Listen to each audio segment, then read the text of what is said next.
Welcome to Health Yeah, where experts from Stony Brook Medicine come together to discuss topics ranging from the complex inner workings of an infectious disease to tips and tricks for staying safe and healthy all year long.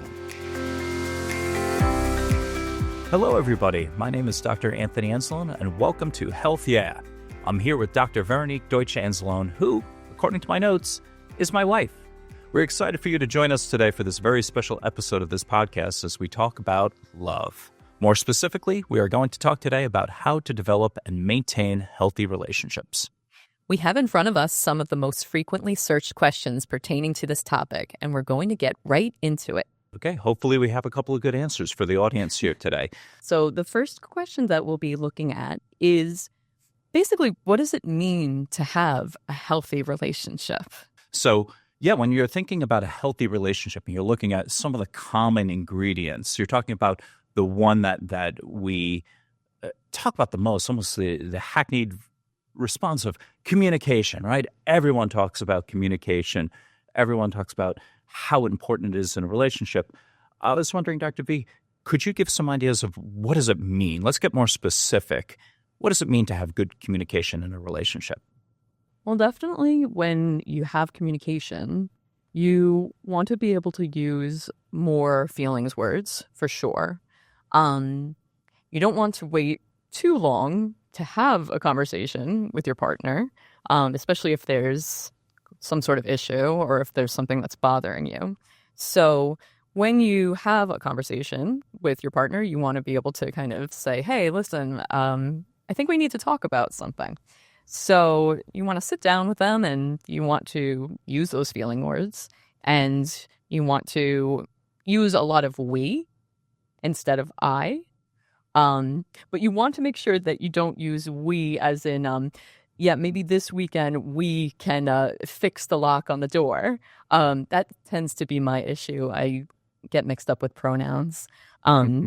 That's kind of a joke that we have, actually, because when I say we, I mean actually my husband, because that means that he needs to go fix the things. But rather, I mean that we, as a kind of a bonding thing for our partners, you want to use the word we as togetherness.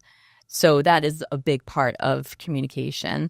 But really with the feelings words is kind of helping your partner to understand that how you're feeling. And actually a good way of communicating back is by really listening and reflecting that feeling back to your partner. And that really shows that you're listening.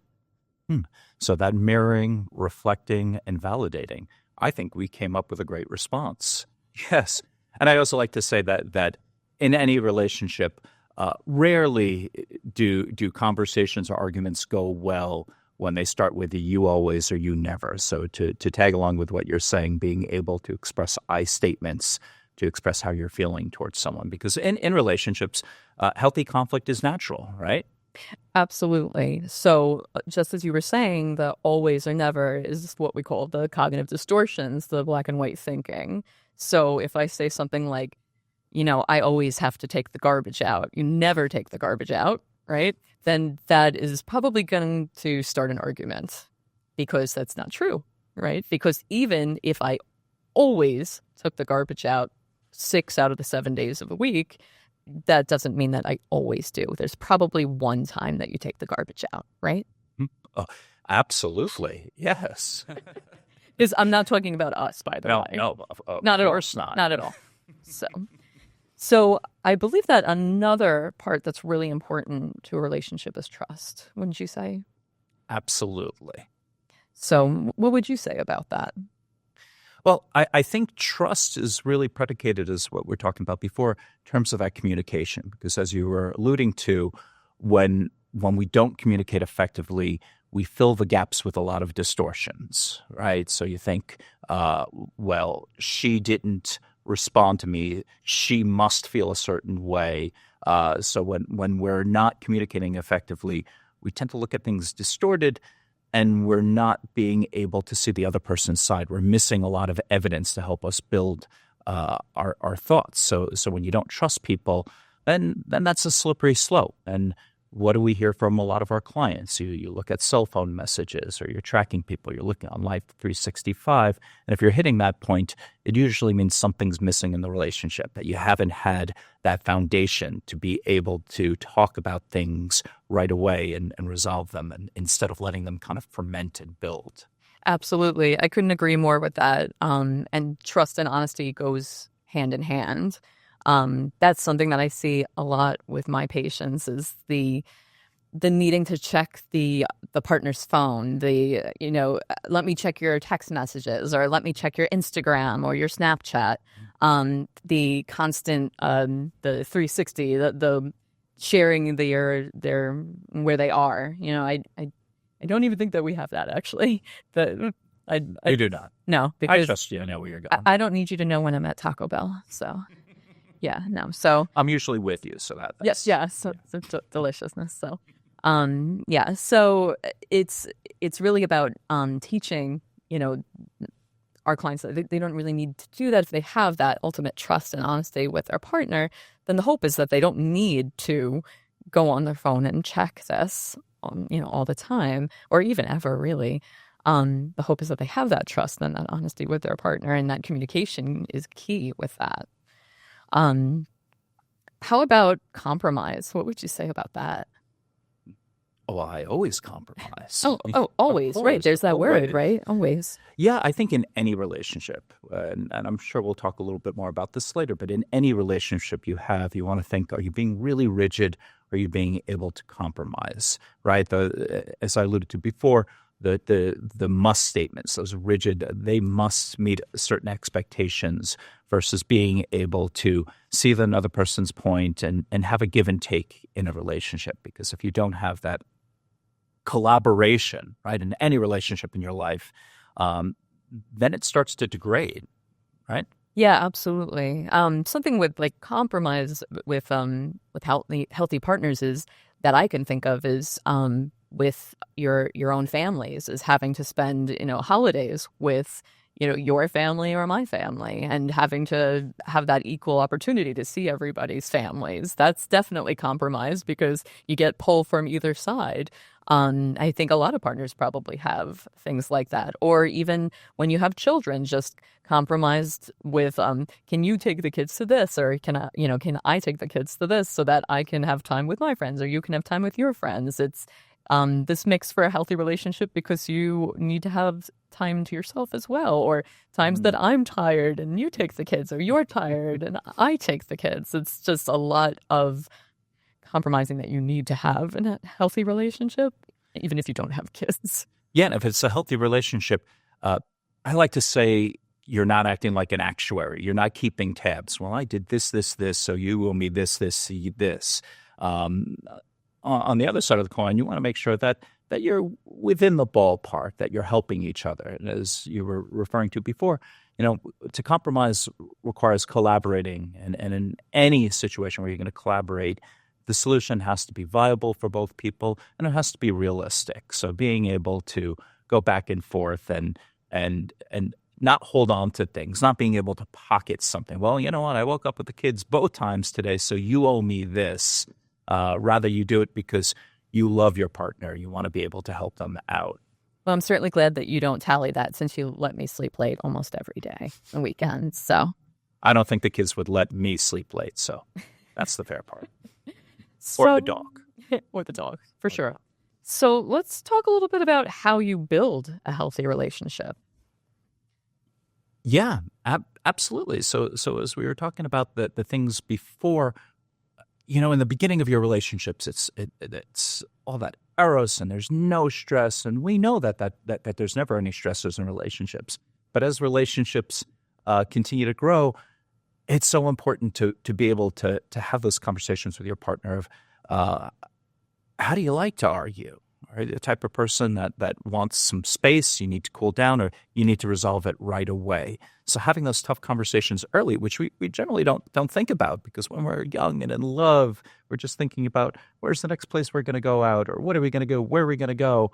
And it's important that as your relationships advance, to be able to consider other person's styles and their mannerisms, and to be able to let certain things go, not to nitpick, to know how you like to communicate, what works best for that partner. So the more open you are with telling this works for me, the less that partner is going to engage in distortions. Right, exactly. And there we go with that communication piece again, right? Because if you don't communicate that you prefer to kind of cool down and walk away during an argument, then maybe your partner's going to follow after you and continue to scream at you, right? Because they think that you're ignoring you.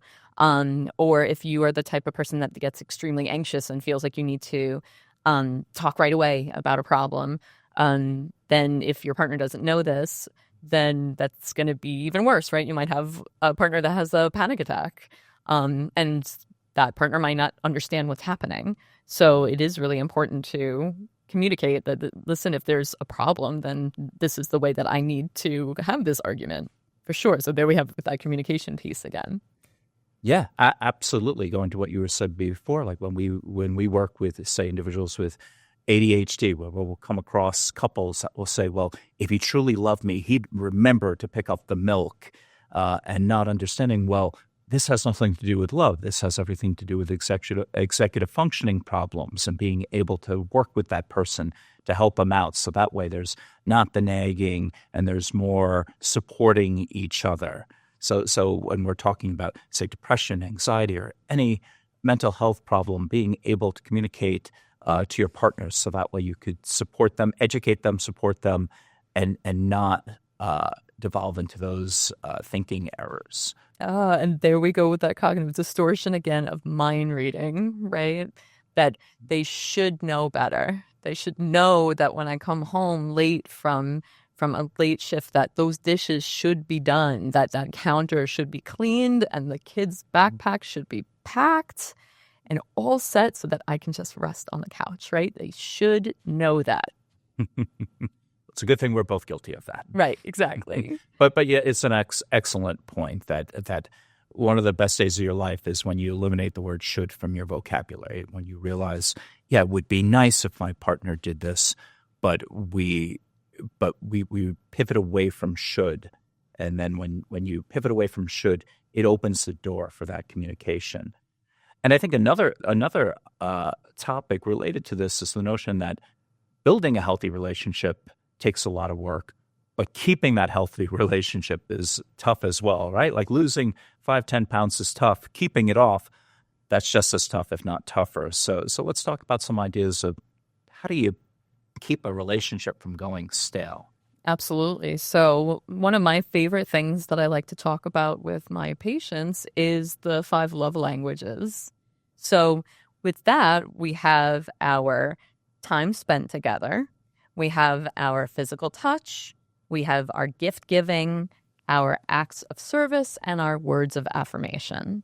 So everybody has a different love language, and it's really important that you share what is important to you with your partner and that your partner shares that with you, because it may not be that your love language is the same as your partner's. So for me, time spent together is extremely important. I happen to know that my husband's is the same. However, there may be something that is also more important to you that isn't as important to me. And you might be giving me that service, but it may not be that important to me. So you might be saying, wow, it's great that I'm doing this. I'm giving you tons of gifts, but I might not really care that much about that. And here you might be like, I don't understand why she's not caring about this so much. I'm giving her all of these gifts. And even though that's really nice, maybe I don't care about that much. I do like gifts, though. I actually kind of like all of the love languages. But say it's the opposite. Say that I'm buying a lot of gifts for you and you don't care about gifts too much. Then that doesn't work either, right? Yeah, absolutely. So identifying what works best, what a person really appreciates. Yeah, because I think that's a good part about a relationship is it constantly grows. It's not stale, and people grow, and even their tastes kind of grow.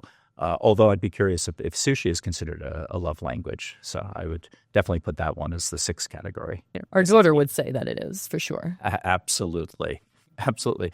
And I think that's the important part is because, relationships can either kind of age like fine wine or like milk left on the radiator counter, depending on how much you put into it.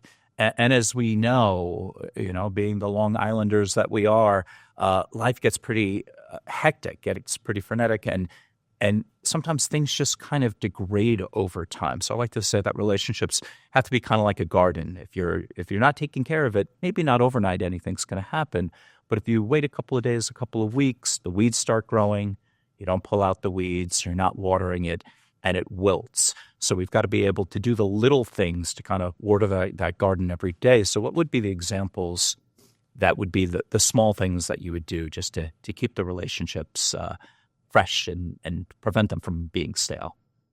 Oh, I was just thinking about how you weed my garden. I didn't actually think about those. No, And say it as using it as a metaphor. the little things. There's little things and there's big things. So, well, I mean, the little words of affirmation in general, even if that's not your love language, it's just wonderful to be able to tell your partner that they look nice, first thing in the morning when you see them, that they, whether or not they have sweatpants on or if they, are just for work. It's always nice to say I love you or that you look nice. Or even just when they come home from work, just asking them how their day was and actually listening, not just saying like, how was your day? Or, getting up from wherever you were sitting on the couch. If you were watching TV or something, actually getting up and giving a hug and a kiss and saying like, hey, how was your day? And instead of sitting on the couch and checking your phone and watching TV, maybe taking some time to talk about the day. You don't have to talk about work, just talk about anything, and it doesn't have to be for a whole hour. It could be for 10 minutes or 15 minutes, but you're actually talking to them and spending some time with them. The time spent together is another love language. And even if it's not your love language, it's still important to spend time together and to talk. Also, date night. Date night is so important. If you're like us and you're married and you have 2 children, it's hard. When we have babysitters that we've found, they can get pricey. But it doesn't matter. It's important. Even if you do it once a month and you get to go out and do something, and even if it's, just going out to a park, like not right now, it's 0 degrees outside, but, in the summer, and get out a blanket, have a picnic and have some time together. So yeah, even getting to spend time like that is really very special, But what I can even add to that too, though, is that what is really great for a relationship is that you recognize when the person needs their individual time too. Is, for example, on a Friday night, maybe I need to go out with my friends and you staying home with the kids, or me recognizing that you need to go out with your friends and me staying home with the children. Absolutely, right? I think the mark of a good relationship is you always want to be with a person, but you don't need to be with a person. You have your own individual hobbies and you have shared hobbies as well. So being able to support a partner's interests and proclivities. And as you were saying, I love what you talked about before. Put the phone down for a little bit. Just sit in silence. Just even hold each other. And even if you can't make it out for the date night, make it date night in the house, right? You decide, all right, we're going to do something different, right? It's one of the questions I love asking a lot of my clients is, when was the last time you did something for the first time? And I think even in relationships, even if you have that routine, routines are so important, right? Routines can help blunt anxiety, but we don't want monotony. So being able to try new things or go new places with your partner is critical. Mm-hmm. Absolutely. How about relationship boundaries? Healthy relationship boundaries. We should probably talk a little bit about that. We shouldn't we? Mm-hmm. Right? And that's what we were talking about before. There's so many different aspects of it, whether we're talking about personal boundaries and respecting another person's physical boundaries, and as well as emotional boundaries as well, what they like, what they don't like, and making sure that that relationships don't turn to more dependent relationships as well. Right, absolutely. I mean, especially in relationships in the beginning, with some of my younger patients, I find that the relationships are new. They're not really used to relationships. I'd have to say that a lot about my adolescents that I work with, where they might start texting and text multiple times throughout the day, and then they get very anxious because they're waiting for that text back. It says a read on the text messages and 2 hours go by and there's no response. Absolutely. Right. And then they're checking their Snapchat and their Instagram, and they are saying, oh, but this person, they were on Snapchat or they were on Instagram. I know that they were, but they're not writing me back. Right. So then they get very obsessive. So it's really important to have the boundaries to kind of also teach these younger people. But I hate to say just younger people. We have people our age that actually do that as well. Because I have adult clients that kind of get like this because unfortunately, there's divorce and then they're single and then they go on these dating apps and they don't understand why they'll have conversations and then they get ghosted. So we have those boundaries too that we have to teach, right? Yeah, absolutely. Being able to be aware, to have that mindfulness, to understand, okay, let me give some time. I don't need it right away. That if you feel that impulse, like I have to have it right away, and that could be related to even just kind of a paucity and just awareness and mindfulness, and even maybe projecting your own insecurities onto the other person. And as therapists, that's something that we work, going back to the well of thinking errors, being able to be more aware of your thoughts, right? We think about the situation and we want to be able to pause it and look at the evidence and come up with what's the most rational way of looking at this, why this person hasn't responded to me. So that way you can pause, think about it, and then respond. Absolutely. It's definitely important to work on your own self-esteem and maybe even just put the phone to the side so that you don't respond immediately or just not even worry too much about not getting that text right away. So moving on, why don't we talk a little bit about a healthy parent-child relationship? I know that this is actually your expertise. Yes. So I do a lot of parent training groups. And whenever I work with parents, I refer to, if you remember, the poster that says everything I needed to learn in life I learned in kindergarten. And I like to say that everything you need to learn in relationships you can learn in parent training, because it really applies whether we're talking about with children or with adults. So when I'm doing parent training, one of the things I say to my parents is, you can't have rules without a relationship, and you can't have a relationship without rules. So being able, as we said before, to have boundaries, but also to have that quality time that you're spending with children. So we compare children and adult relationships. There's a lot of commonality, isn't there, right? Spending quality time together, having patience for your partner, having that rules in that relationship, not talking in volumes, not distorting what you think their intentions are. My child's being a brat. My child is purposely doing this. My partner is purposely trying to bother me by leaving the dishes in the sink. So when I'm working with parents, it's so important that they have that engagement with their children, because the more you have exposure with your children, the more you're talking to them, the less you are going to engage in distortions. And that's something that's going to apply, again, to any relationship. The more you're with a person, the more you get to see them, the less you're going to engage in a lot of those errors. Right. And we have to do a lot of compromising with our children, right? Because we don't want to be that authoritarian figure where it's just like, these are my rules and that's all that applies and that's it, right? Because then we're going to have pretty angry children. So I know that we compromise a lot with our kiddos, even though they're 11 and 8. We have to compromise quite a bit with them, especially our 11-year-old who is 11 going on 17 right now and asked for cologne for Christmas. So that's definitely been interesting. So having to compromise on how many sprays of cologne you put on without smelling out the whole house is integral. Exactly. But yeah, it's all about being able to see another person's viewpoint.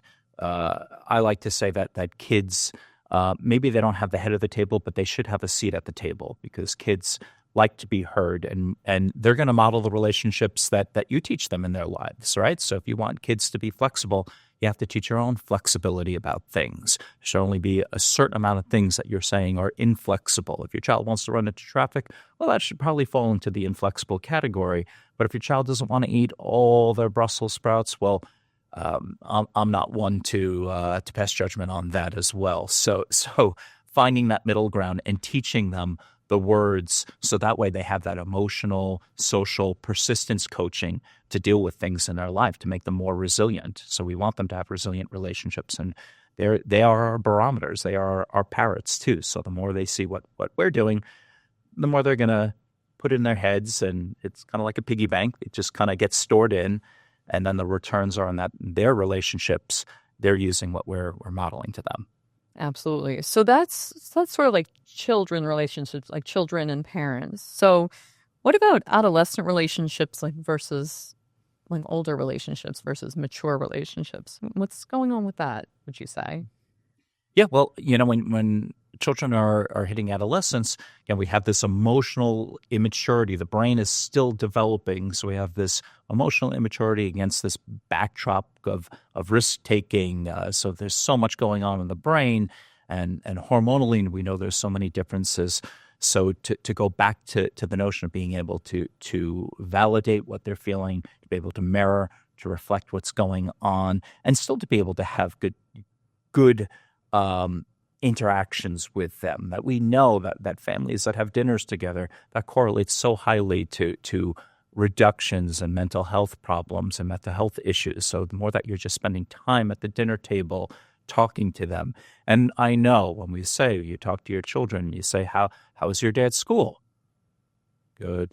What'd you do? That one word response. Nothing. But being able to engage them on topics that they might want to engage with you back on. So showing investment in their life, showing that engagement in what they're doing, and asking those open-ended questions to help them relate to you better. And again, those relationships are going to be cast out to their other relationships with peers. And especially in this day and age of social media, it's just so important to be able to have an open discussion about what they're doing, so that way they can think before they act. Yeah, especially because that frontal cortex that we got going, the organization, the planning, the emotional reasoning, it's not all there, not until they're, well, they used to say 18, and then they said 25, but I think it's 30 now. Yeah, I think I'm still developing that maturity in my 40s, but I'm working on it. So what about unhealthy relationships? We've got some questions about that. So what are some signs of a toxic relationship, would you say? Yeah, that's Pandora's box there, isn't it? Because you think of all the different ways that people can be in an unhealthy relationship. As I said before, you're the kind of person that like pockets things. You don't do active listening, or you just assume that you know what the other person is thinking about. So there's not, I think in most of these relationships, we could have the overarching thing of just not being aware of your partner's needs and their thoughts and their feelings. Yeah. And I mean, when I think toxic, I just think of those people that text like all day long, like the dependent ones that are just texting and texting and texting and texting, or jealousy for sure. The relationships that I'm hearing about that are constantly, again, with that texting, where the client that I'm working with is out with friends and they're getting the texts that are like, where are you? What are you doing? Who are you with? Very like jealous or very protective of the person, especially if it's the beginning of a relationship. I always say you got to be kind of careful about those relationships, because you have to be allowed to do the things that you've always done in your life, and not have a partner tell you that you can't do these things, as long as it's appropriate things that you're doing. Yeah, absolutely. And I think to add on to that, you talk about people who avoid difficult conversations as well, right? So maybe that's not toxic in the beginning, but the more you avoid having difficult conversations with your peers and being able to, with your partners and being able to problem solve and come up with solutions, the more that bitterness starts to grow, right? Then you start to feel hurt. And as we know, the old adage, hurt people. So you start to build resentment and just starts to ferment and grow. And then you just see the little things building and building. And a lot of times relationships don't falter because of the one giant thing. That's the signal, not the source. It's the collection of the little things that lead to the levee breaking. So when you're not talking to your partner regularly, when you're not discussing issues, when you're not thinking ahead, then it just starts to fester, and that's when you usually see a lot of the subsequent negative, the avoidance of feelings, avoidance talking, the jealousy, as you were discussing before. Yeah. So this wasn't a question on the internet, but this is a question more for us, that being clinicians ourselves and being married, does it have us look at it and being in a relationship as a different perspective? Like, do we have an advantage in our relationship being two clinical psychologists? I guess that's the question of like what you know versus what you practice. You practice what you preach. Exactly. I'd say for the most days when we get enough sleep, we practice it, but we're human. There's the grouchy days that we're not getting enough sleep or the dog's waking us up early. But yeah, I think as clinicians, hopefully we have the same scorecard of how we're doing. But yeah, there's a lot of I statements, a lot of attention to detail, making sure that we don't take things for granted. And I think that's so important. Like how easy it is to let little things go. And as you said before, being able to say, I love you every day, being able to say you look beautiful, being able to thank a person just for something little. You clean the dishes, thank you so much. And for a lot of people, that's a huge thing. So I'd have to agree. We bring a lot of humor into our relationship. That's a really important thing for us, at least. I do feel that it's important in general, but it just makes life easier. But I do think that we do have a little bit of an advantage just having the skills of communication. When something's bothering us, we do tend to try to talk it out before it festers and gets worse. But he's absolutely right. If there are days where one of us is in a bad mood, it happens. We're human. But yeah, I've definitely gotten that where it's like, well, you guys are both psychologists, so you probably are able to deal with arguments a lot easier. So I do think we have a little bit of an advantage. yeah, well, like any relationship, it's how much you're practicing, right? If you go to the gym once a week, you're not going to get in shape. And I think in relationships, it works the same way. If you're not practicing your skills every day, relationships require skills. And if you're not practicing them every day, those skills degrade. Exactly.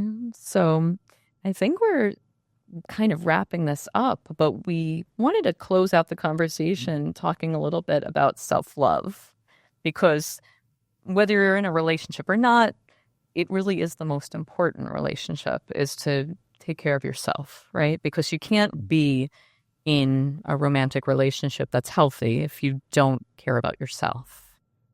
Absolutely. Being able to have the grace when you do something wrong, right? To be able to let that go, to be able to learn from your mistakes rather than being defined by them, being able to have your own self-love and self-care, right? There's another thing that's so quick to go because our lives are so hectic that you don't take the time to yourself to do the things that help recuperate, that reinvigorate you.